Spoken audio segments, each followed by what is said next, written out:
no one ever said that there was going to be a transition when we got there. So we were like, wow, we've worked really hard for this year. Now we're going to the land of rainbows and good coffee and maybe some unicorns, and life's going to be great and we can rest. And we got there and it was hell. Welcome to the Go Hunt Life Show, hosted by Todd Nevins.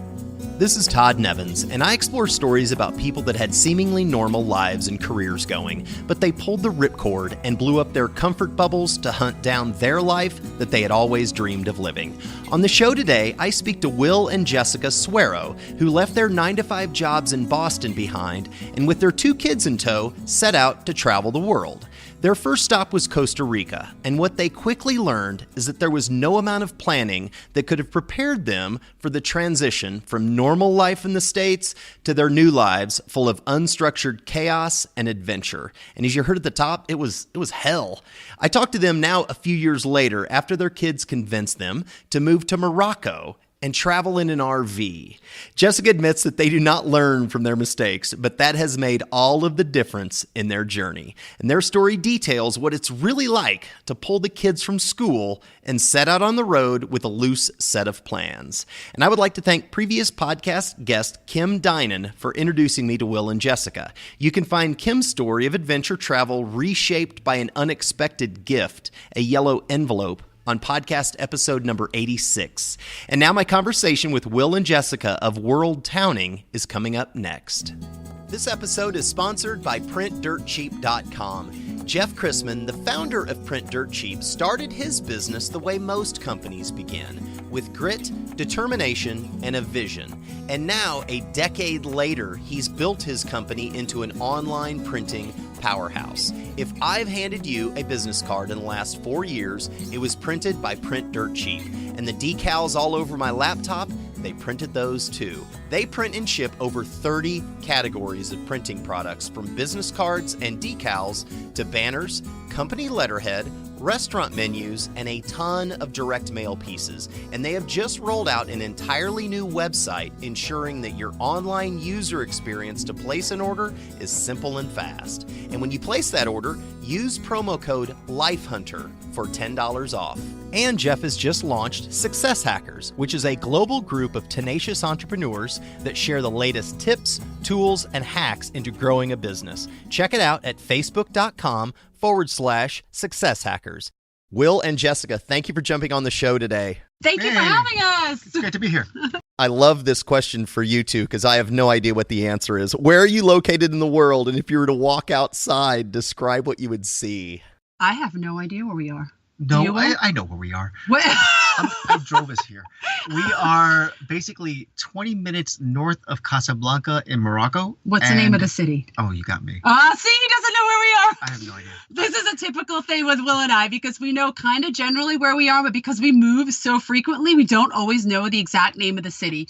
So let's go with, we're a little bit north of Casablanca in Morocco. Does that sound good? Yeah, no, that's definitely right. All right. You guys are married. How old are you, and do you have kids? So we've been married now for 17 years, and I am 47, and Jessica is 18. 18. No, I'm 45, but I think I'm 18.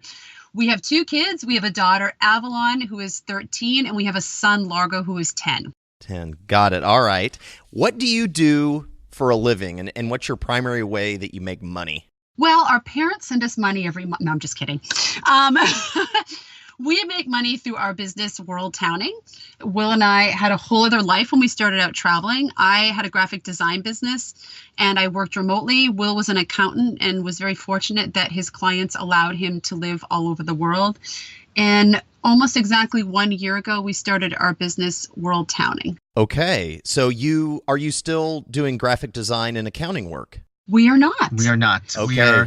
We're giving World Towning the college try that it deserves because we think that it's worthwhile. Yeah, and I think, when we started out this journey, Will and I were just happy to be able to make money and travel. And the longer we were on this journey, the more committed we came to. We loved what we did, but we really wanted to be in love with what we were doing. So we created a business based around our passion, and I'm sure we'll get to that later. But so far, it's working out really well. We enjoy what we do. We have great clients, and I can't ever imagine going back to being a graphic designer. I loved it. but that door is closed for me. Well, let's go back. Let's go back to your life as a graphic designer and accountant. Take me back to 2013 before you guys launched out on this journey. Where were you living and what were you doing? You were a graphic designer and accountant, but take me back to your life then. Oh my goodness. Okay, so we were living in Boston, Massachusetts, and we'd been sitting in Boston for about 7 years. We had moved there from Los Angeles because, there's a long story behind why, but it's not even really relevant. So we won't go into the deep details of it. But we moved to Boston. We were having a second child. I was running a business from home at the time. We figured we can't possibly, work as much as we do and raise 2 kids. We need to be closer to family. We need to move into this thing that everyone's talking about that's great to raise children called a suburb, and then everything will be perfect for us. And didn't really work out that way. We loved our community, but the suburb didn't work out well for us. And then we moved into the city, right into the city in Boston, and life was good. I mean, we were not one of those people who said, "Oh my gosh, we hate our life, let's go travel." We loved, our kids were in an international school, which was fabulous. We loved the school. We had friends. We had a community.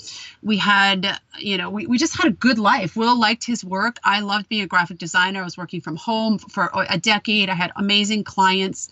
There's just no complaints about it. It was a really great life. But we had our kids in this very expensive international school that we adored, but we had them there because of the language, and there were people from all over the world that went to school there.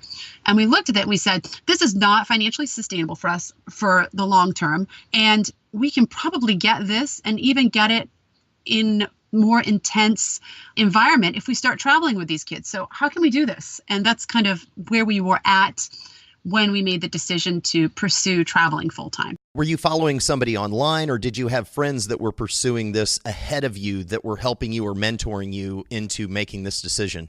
There were people that we were following. There were. I mean, the number of people who were traveling at that time, there were less. So, there were slim pickings as to who could inspire you, but there were definitely some out there. But I think we have to rewind a decade. See, we're not one of these overnight success travel stories. Will and I have always kind of vacationed a lot to more obscure places in our relationship. And back when I was pregnant with our son, we were entertaining going as expats through Will's company. And through several companies and many missed opportunities to go that fell through, it took us almost a decade to get to the point where we said, wait a minute, the company's not going to send us on this nice cushy expat package where they pay for everything and we don't have any fear and it's safe. And we still want to do this. And, when we started thinking about this, I was pregnant. And at this point, we're 7 years later and time is just passing us by and our kids are getting older. And that's kind of when the seed was planted, was almost a decade before we started traveling. That's a long time to have this dream in the back of your mind, but waiting for somebody else to give you permission and the financial stability to do it. Yeah. It was a long time. And that wasn't very smart of us. Don't do this, people. But we were convinced that was the only way to do it because, right. The idea of having someone pay for the entire move sounds so appetizing. And to say that all I have to do is sign a piece of paper and next thing you know, there's movers coming and I got a flight booked to go ahead and check and they're out going to pay for the schooling, and they're going to pay for your housing, and they're going to pay for you to fly back to your home country. This is kind of the old school way of being able to live in another country, right? And then it wasn't until we started researching online and seeing, wow, people are doing this on their own. Oh, but they can do this, but we can't possibly do this. We don't have a lot of money. Well, how could an accountant possibly work in travel? My design clients would leave me. How would we educate? And that's when we really started, probably 6 years into thinking we wanted to travel with the kids. That's when we really started to do the research. And that's when we started following people and going, wow, people are doing this, real people. And then we just devoured anything we could devour at that point. And we asked questions and I don't think we were listening to many podcasts back then. That was a while ago. I didn't have a smartphone back then. Yeah, and we didn't really, I don't know if there were vlogs out. I don't remember using it. We just read a lot of blogs. Okay, and so when did the two of you, make the decision, or did you draw a line in the sand on a calendar, like this is our date, and then you're talking to the kids, telling them what's going to happen? When did that all materialize? Well, we did a test run. So what we did, we didn't know it was a test run at the time, but after all these opportunities to go as expats kept falling through, I said to her, listen, I work from home. You don't have the flexibility I have, but I have the flexibility. Our kids already spoke French at the time. I said, why don't we rent out our apartment? You sleep on friends' couches, and the kids and I go to Paris for the summer and just go for the summer. If we can't go live someplace long term, let's just go for a summer. And then Will was like, dude, I want to go. So he didn't want to just come for a couple weeks vacation. And honestly, I didn't want to go without him, but I felt like I had no choice. So he approached his employer and they said, you know what, Will, you can work from our office in Paris for the summer. So we didn't know we were taking a test run, but we ended up taking that summer as our test run. And we spent 7 weeks in Paris. And it was traumatic in many ways. Our daughter ended up in the hospital with mono. We had a really nasty apartment, and the toilet kept breaking because it was all we could afford. But we managed to make it work. And when we came out of that, we were just like, wow, we did this as a family. We can live on a lot less.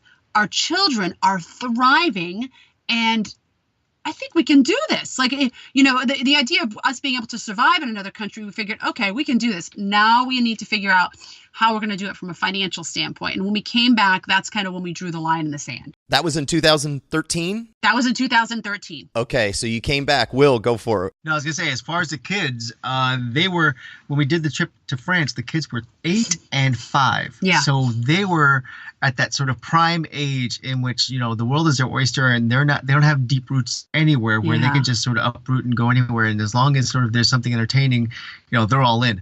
So when we got there, there was no worries about, oh, I'm missing this, or I want to do that instead. As long as there was something that sort of held their attention, the kids were just gung-ho, and they just lapped it all up.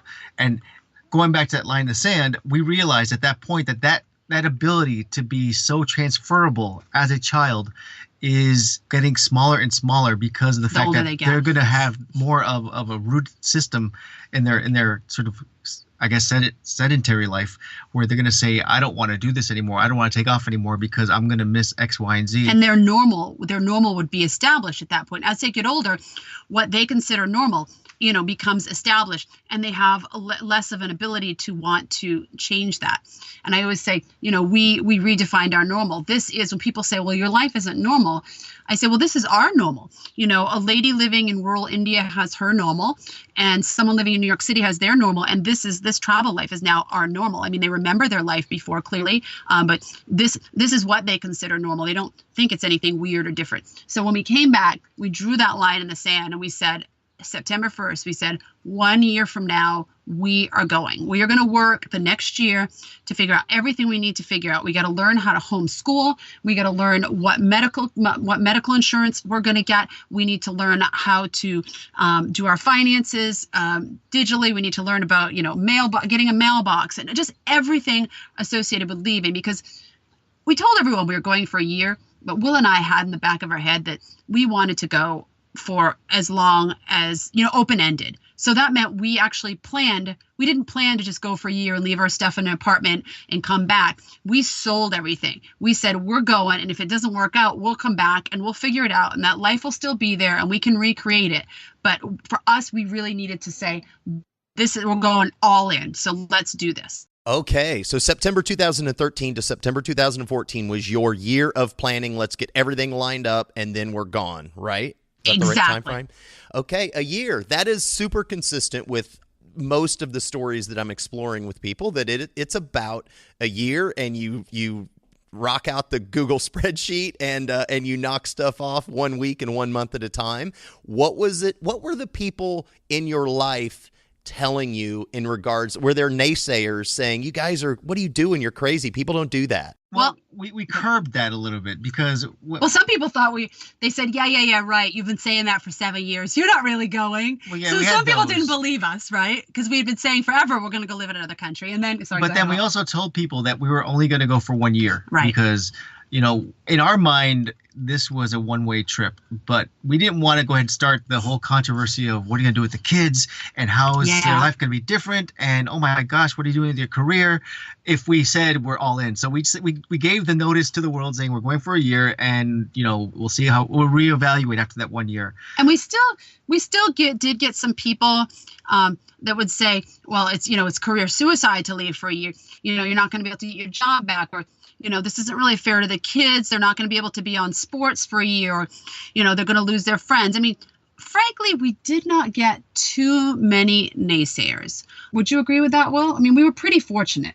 Yeah, no. I mean, if they did, they knew that we pretty much had our own agenda anyway, and that we wouldn't listen. I mean, I like to say Will and I have always had one little baby toe in mainstream normal, and I put quotes around that. So our friends and family always knew that we did things a little different and didn't do them super in a conventional way. This kind of took it to an extreme. But it wasn't super surprising for them to see us do this. And when you tell someone you're going to do something for a year, they kind of, they're not as judgmental about it, because it's just like a 1 year vacation as opposed to completely changing your lifestyle. So I think overall we were pretty lucky with the naysayers. However, I always say, no one gets a vote on how you live your life and the choices you decide to make. So I think most of the people in our life know that we wouldn't get in a fight with a naysayer. We'd just say, yeah, that's your opinion. Okay. And, move on. Do you wish you would have changed that? And instead of like trying to soften it, like we're just going for a year, looking back now, do you wish you would have just said, hey, we're leaving. See ya? We would have done a lot of things different. I wouldn't have done that different. And I'll tell you why, Todd. Will and I, our kids have they don't have traditional names. And when we named our kids, we made the choice not to tell anyone in the family the names because we didn't want people's opinion. Even after our son was born, we still had people try to get us to change his name. Oh my gosh. I think that, yeah, it's crazy. So I think I wouldn't change that. It's not that I want to be dishonest or anything. I just think that when you're planning something like this, you have a lot of stress already going on in your life. And questioning, like, is it going to work? Are we doing the right thing? Are we screwing everyone up? Are we screwing up our careers? I think you need to stack the cards in your favor. And I don't think there's any reason to kind of aggravate the naysayers, right? I believe in being honest, but I'd rather just not hear that in a point when we're really struggling to just get to, the dream. Exactly. So on September 2014, leading up to that, Will, you were still able to work though, right? You kept your job when you left. So is that correct? Well, kind of. I mean, sort of. There was a gap. So when we did leave, I was basically unemployed, because not that I was unemployed that I got fired, but I was unemployed meaning that I quit because I was tired of waiting for my company to send me. And when they couldn't send me any longer, or when they said that it wasn't going to happen, I said, okay, fine. I can't play this carrot being dangled in front of me game, so I have to go because otherwise I'll be waiting forever. So basically we left for Costa Rica. On my design income. On your design income. Got it. So that's where the money was going to come. You were freelancing, or you had your own set of clients and you were just going to continue that? I had my own set of clients and I had regulars, but with any art business, it was volatile, but we didn't need that much to survive. We cut our expenses by about 70% and we had some money in savings and we had that income. So we were okay. I think we figured we'd be okay for about a year, right? Is that what we figured when we did it? I just don't recall at this point. Whether that was smart or not, I had no idea, but we thought we would. Yeah. And then 6 months into our time in Costa Rica, his employer at the time called him back and said, hey, you know what? You can live wherever you want and come back and work for us. In the meantime, though, I was able to secure a couple clients through a website called Flex Jobs. So basically 3 months after we arrived in Costa Rica, which is finally when we got our heads in order. Yeah, it was a tough transition. I started looking for work because I had to do something, because I didn't know what the status of affairs was going to be as far as my income. And plus, Will doesn't do well when he's not working. No, not at all. And so I was referred to a website called flexjobs.com, and they specialize in alternate working situations. It's like a pay per service. So I think it's like $15 a month and $45 for the year. And I went on there, I signed up, and within 3 weeks, I had a gig working for an online institution, doing accounting work then they didn't care if I sat in Zimbabwe or in Costa Rica or in Cedar Falls, Iowa. It was pretty cool. Perfect. So then you guys had plenty of money then at that point to, if you cut your expenses by 70%, yet you're both working and in your professions that you're experts in, that sounds like a pretty good solution. Was that the moment where you thought, okay, we are definitely out here longer than a year? I think so. I think so, but I think so. We had a really tough transition into the travel life. You know, we had done all the check the boxes, but what we didn't factor was the emotional part of how each person in the family would deal emotionally to the transition, and many other obstacles that we hadn't thought about. So our transition was really tough, but I can say, and it took us about 6 to 8 months to really adjust. But I can only speak for myself, but I never felt like, wow, this was a bad decision, or, oh gosh, I think we should go home after a year. I kind of had the attitude of, we're going to figure this out, because even as hard as it is right now, I am confident that it will get better. And these things, you know, your emotions will eventually adjust. You'll adjust to this new normal. Things will get easier. So I never once thought, okay, we're going back after a year. What the emotional part, that's a big deal. Like, was it missing the United States, friends, out of sorts, like constantly moving? Were you in an RV moving throughout Costa Rica? So everyone was a little different. We actually rented an apartment and lived in it for a year. For me, the emotional adjustment was I was used to working from home for a decade alone in silence and being able to get everything done. All of a sudden, our son ended up going to traditional school there, but our daughter was homeschooled. So I had this whole new thing. I was managing this homeschooling thing that I'd never done before. Plus, Avalon and Will were both working from home with me, which cut into my ability to get my work done. And Will had a really tough transition of not working because he had always been working. And he was a real pain. And I was not sympathetic at all. She was very sympathetic to my needs. No, I was. I admit I was not. But honestly, I had so much on my plate. You know, it wasn't dealing with trying to figure out this homeschooling thing. Am I doing it right? Keeping my clients happy. You know, my computer died a couple of weeks into being there, and it took 3 weeks to repair it. So I was sharing the computer with my daughter after I'd promised my clients there would be no issues. I missed a couple of deadlines. That was it from my end. Will, obviously, you know what his end is. Do you want to elaborate on that, or? Yeah, there's so essentially there was, you know, it was a challenge at the end of the day, because, you know, if you wrap yourself, I mean, let's put it this way, you never want to say that you wrap yourself up in your identity of your occupation, or at least it's very hard to come to terms with that. But if you do something for so long, that becomes sort of part of who you are. If you go to a job and you go into an office every day, then that is part of your fabric. If that gets ripped away, you know, then there starts to become a serious question as to who you are, what you're doing, and why you're doing it. And for us, you know, we had a lot of things that changed all of a sudden. Yeah. Number one is that, you know, we moved from the U.S. to Costa Rica. Nobody speaks Spanish. I can get away with that. Number two was that we were all going to be working in a same spot, meaning like my wife and I. But you also had to become. We love each other, but we've never spent 24 hours a day together. And then number three is that we're going to be homeschooling, which is a brand new dynamic. And then the last thing is, I don't have a job.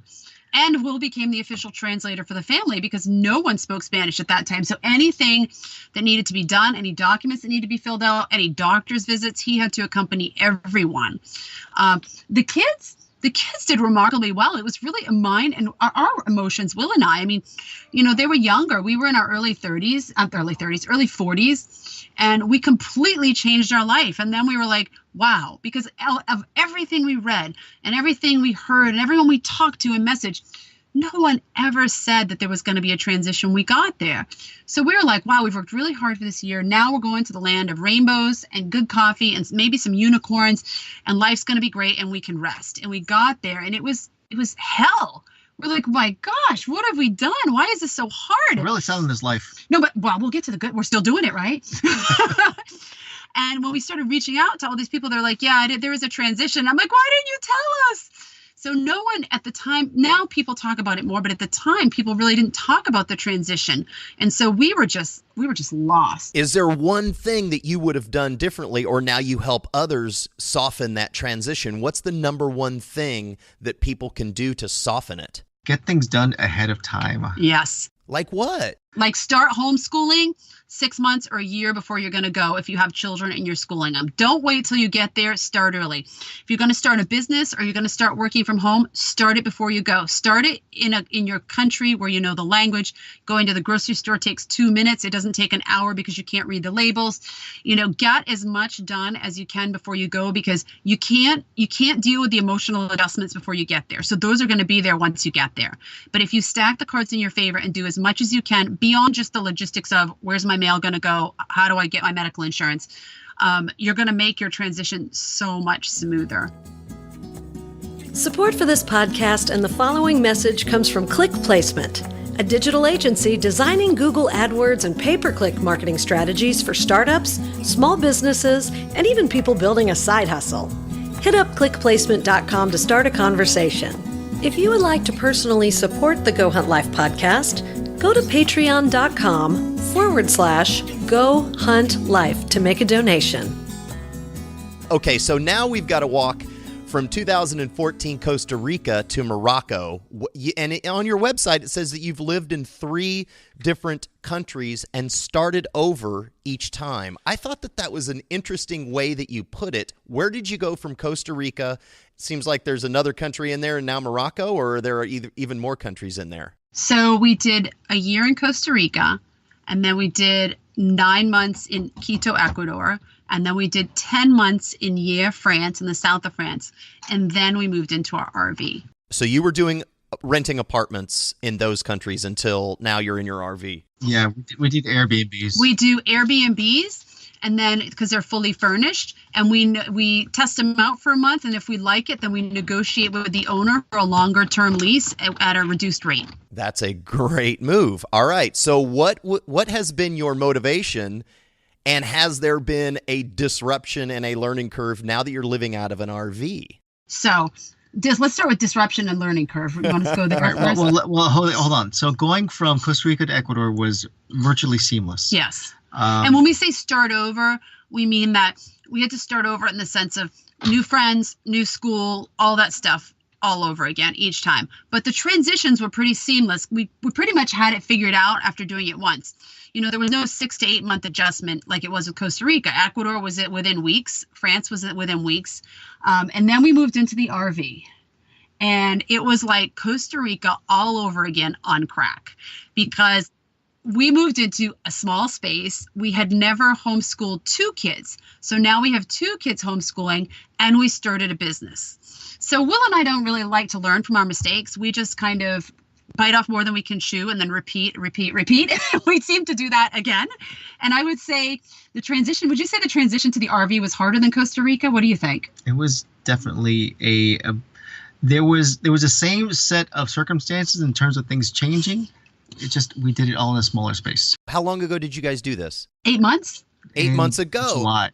Oh, we're perfectly timing this now. So at the 6 to 8 month transition in Costa Rica, are you over the hump of the emotional and the transitional problems? Yes, I would say it took us about 5 months. So it was a shorter transition, but I think it was more intense.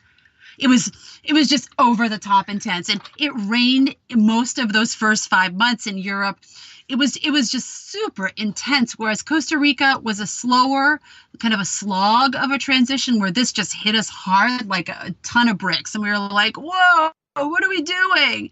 But with the happy end of the story is we survived. Why did you make the decision to live out of an RV? So the kids wanted to go faster, and they didn't want to stay in places as long. And our motivation for staying in places as long as we did was we wanted to form local community. So wherever we were, we made an effort to make friends with locals and hang out with locals. And they love that, and we all love that. And that was one of the things we were worried about with coming into RVing. But usually about the 6 month mark, everyone would start to get itchy feet and be like, okay, we're ready to try something new.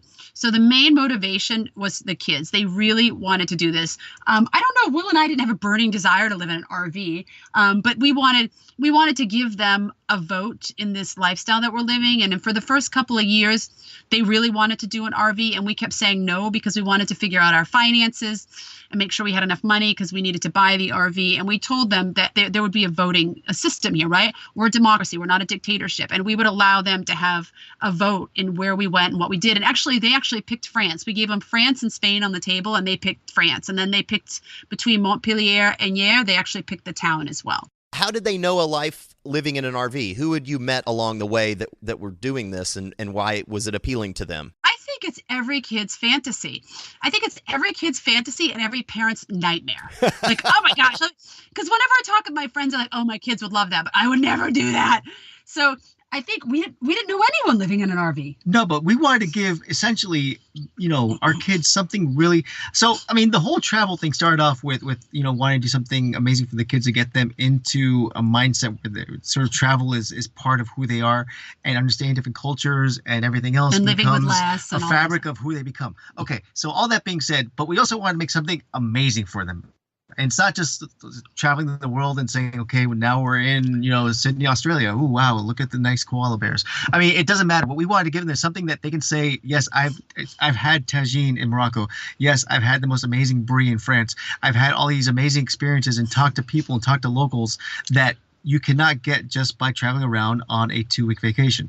So doing that, what we wanted to do was give them more of it because, okay, so we spent a year in Costa Rica. We spent 10 months or 8-9 months in Ecuador.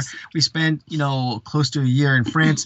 We weren't going fast enough and exposing them to enough. So we wanted something epic that was going to change their life and change their fabric. And there's only 2 ways to do it. Number one is go backpacking around the world. Or bicycle. But, I guess the nice little compromise was going into a rolling house that takes us to all these places, and they can experience things and see things at a much faster pace. Okay, so let's talk about finances then. You guys got jobs in Costa Rica, but now you've transitioned out of those careers into world towning. Have the expenses been more or less than what you expected along the way? So are you talking in terms of living in an RV? Yeah. Let's jump into that. Is it more or less expensive than you thought? I think it's less. I think it's less. I think it's definitely less. We actually post what we spend each month on our monthly newsletter, and we're between $2,000 and $2,500 typically per month on what we spend. That does not include our business expenses. It does not include medical, and it does not include education. Now, some people would think, well, why wouldn't it? Because when you live a 9-to-5 and you live in a stationary life, that's normally the way that you would pattern your life to have. And we don't include it because we cater our what we share to people that want to start traveling. And everyone does it differently, right? But everyone needs to eat. Everyone needs a place to sleep. Everyone does not need medical insurance. We choose to have it, but we meet a lot of people along the way who choose not to have it because it's pretty inexpensive to get medical care outside of the United States and other first world countries. And as well with our education, we have many friends who totally hack it and spend maybe $100 a year on education. That is not us. We spend more than that. So we don't share those numbers because we don't feel like they're consistent. It would skew the numbers of what it would cost for them to do it. Exactly. And also not everyone is traveling with kids. So, I mean, there's so many factors. So we leave those out of it, but we're between $2,000 and $2,500 per month traveling through Europe. And that doesn't include the cost. We did purchase our RV. What is the biggest expense in that $2,000 to $2,500? Is it the medical or the education? Education. Right. Well, it's not including that. So within that. Sorry, right, I misunderstood the question. I would say it's probably food. Food, not gasoline. No, because we're not. I mean, as much as we're traveling faster, Europe is still pretty small. So you can go from one amazing place to another with only like a quarter tank of gas. So you don't need that much to get from one place to the next. There are some times where we'll maybe only refill a tank of gas like twice a month, if that. Because to get like from the south of France to Switzerland, it only takes like a 5-hour drive. So it's not all that taxing, the gas part of it. And it's also, so Will says food. It's not like the food is outrageous in Europe expense-wise, but we're a bit of foodies, and we tend to probably eat out more than we should, or more than other people might eat out if they want to spend their money on other things. Like we would rather boondock and go out to some place to eat in a country and experience the food than have, a nice hot shower. I mean, we do want those and we do like those, but... Describe boondocking. What is that? So boondocking is called so many different things. It's called boondocking, wild camping. What else is it called? Free camping. Free camping, off the grid. It's where you park for free someplace. And in Europe, we use an app called, what is it called? Camp for Night? Yeah, there's about 5 of them out there. And it's a whole culture here where people just go and they stay in these sort of parking lots or fields where everyone else goes. So it's not like, you're trespassing because they're on apps that everyone can access. And if, someone is utilizing your space and next thing you know, there's 20 RVs in your space, it's because this app is out there. And you can stay there legally.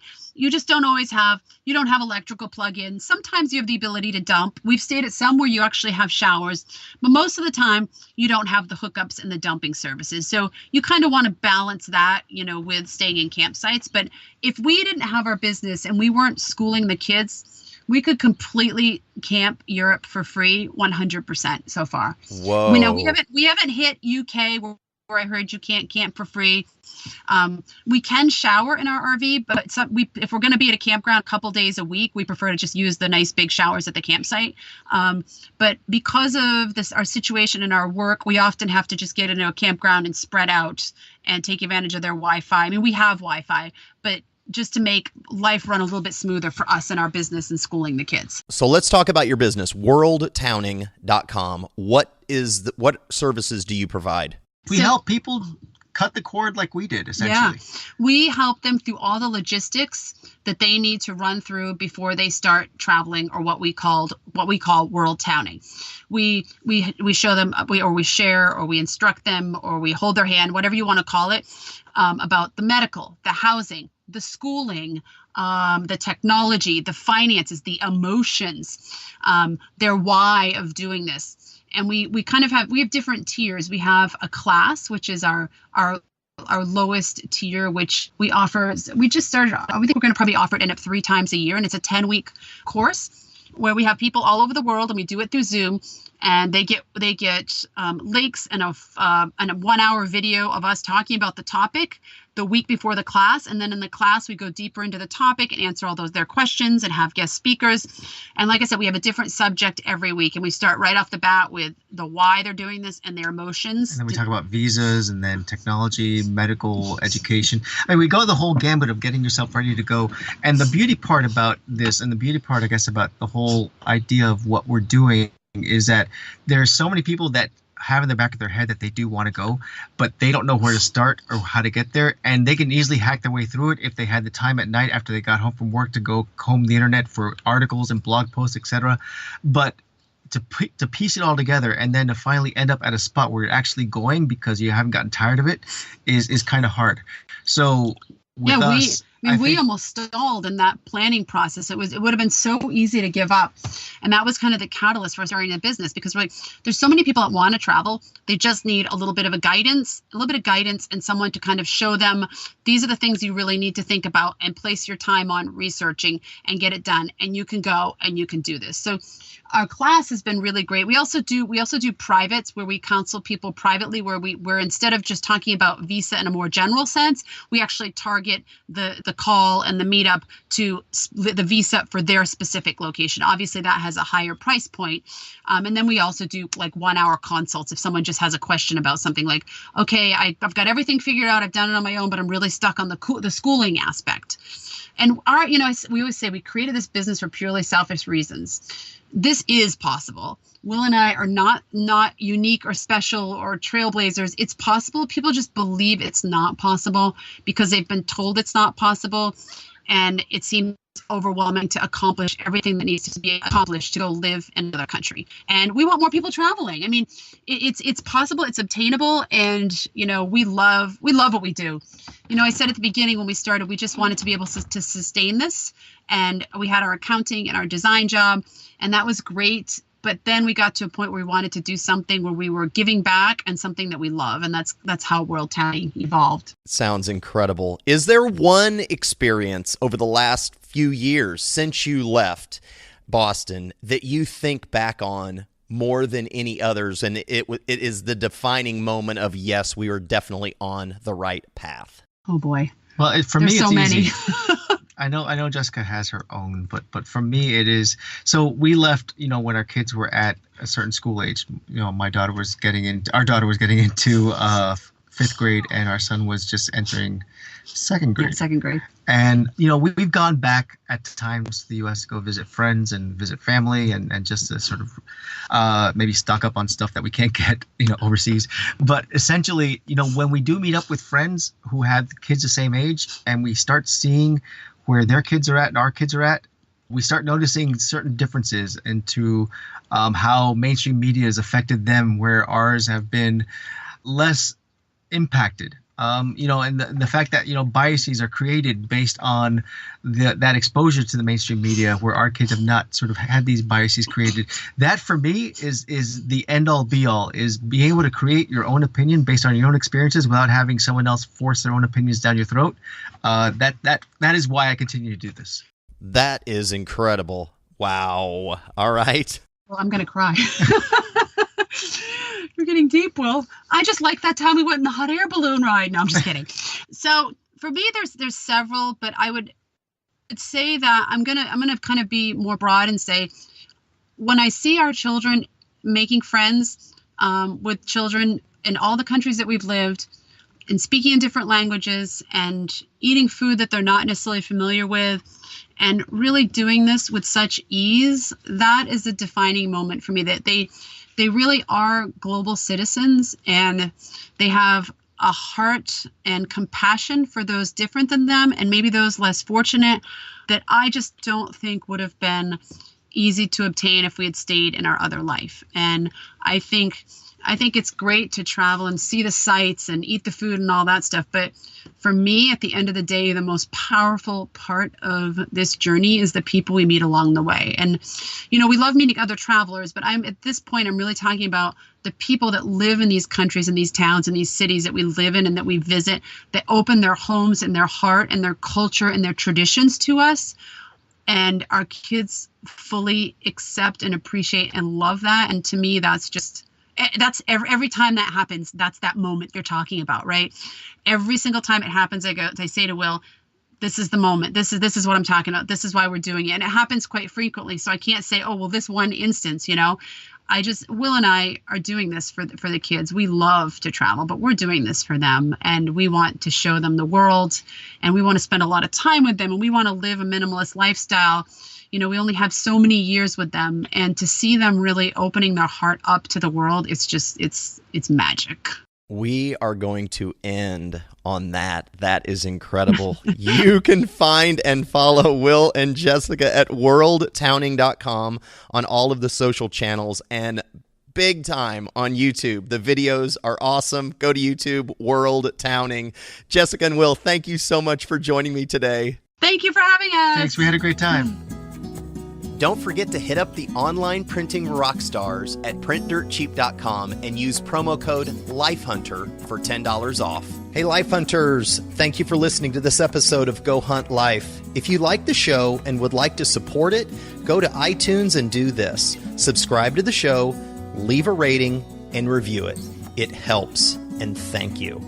If you or someone that you know has quit their normal life to follow their dreams, I would love an introduction and maybe interview them on the show. You can find me at gohuntlife.com and also on Facebook, Twitter, Instagram, and Pinterest at Go Hunt Life. Until next time, stay weird, dare greatly, and Ripcord out.